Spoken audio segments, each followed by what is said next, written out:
the early stages of the NFL, pre-agency or tampering period, whatever you want to call it, has already been insane. And despite the fact that the Browns have made a couple of impact moves, they've been one of the quieter teams so far in this period, but it's not like they've been doing completely nothing. And I feel like a lot of the moves that they've made do a decent enough job of addressing some areas of need and upgrading some positions that are in desperate need of one.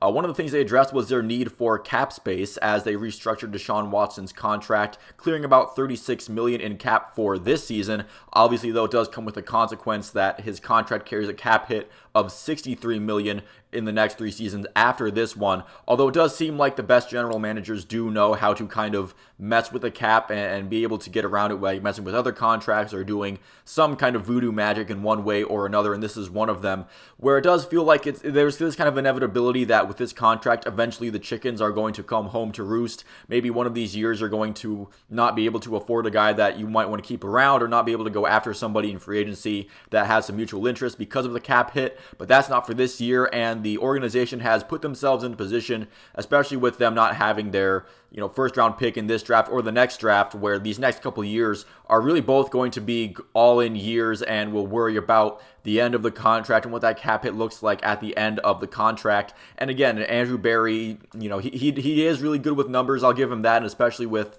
managing the cap space, I do feel like that's something that this, the stereotypical Harvard graduate kind of thing is useful for. As far as players that the Browns have brought back on the team, Ethan Pocic has signed to a 3-year deal worth $18 million in base salary. He was initially signed as a backup from Seattle before Nick Harris suffered a season-ending injury in the first preseason game last year, and he came in and he worked. He played very well. It fit like a glove in Cleveland. Was definitely a well above average starting caliber center, and I feel like to get him at this price, it was kind of a bit of a deal. And I saw some other fan bases, people from other fan bases on Twitter kind of wanting, kind of regretting, maybe not regretting, but they didn't like that the Browns signed him because they wanted him, which is always nice to see. And now the Browns seem fine at the center position, whether it's Ethan Pocic continuing to continue that role, or if Nick Harris kind of reestablishes himself as a starting center that the Browns kind of drafted him and developed him to be. Whoever wins that battle in training camp, and I do think it will be a legitimate position battle between Nick Harris and Ethan Pocic for the starting center role, because again, he stepped in the offensive line and was tremendous the whole way through.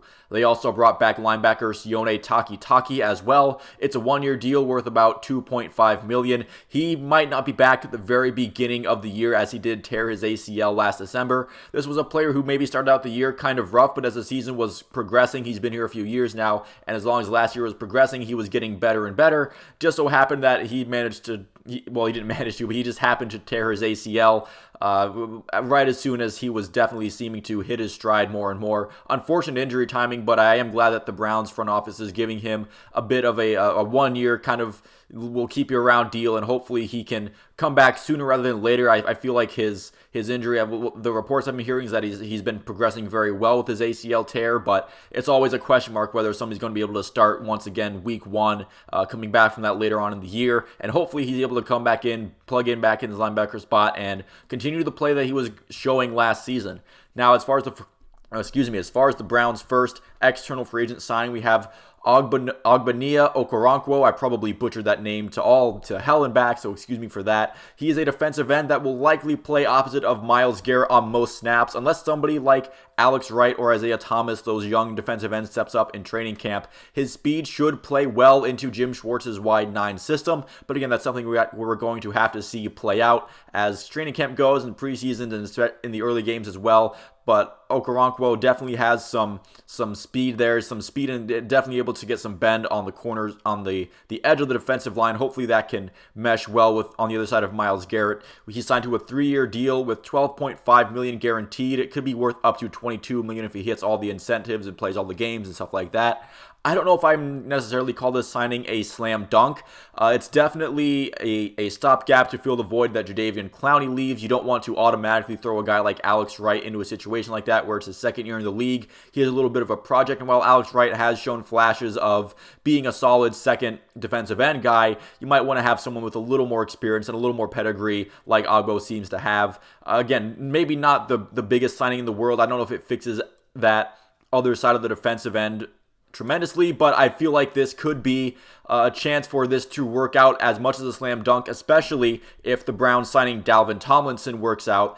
He's definitely an upgrade to the defensive tackle position that was a glaring flaw last season. We knew that this defensive tackle room wasn't good enough even after last offseason, so to get an upgrade as big as this one, I think that's huge. He's not as great of a pass rusher as a guy like Javon Hargrave that the Browns were targeting before he went to the 49ers, but I do feel like his run-stuffing ability is going to be needed, especially with the weakness of that wide 9 system being that they could be vulnerable to some, runs up the middle and stuff like that. So if he's able to just take up space and be a vacuum for, running backs having to bounce to the outside when they don't want to, that would be perfect.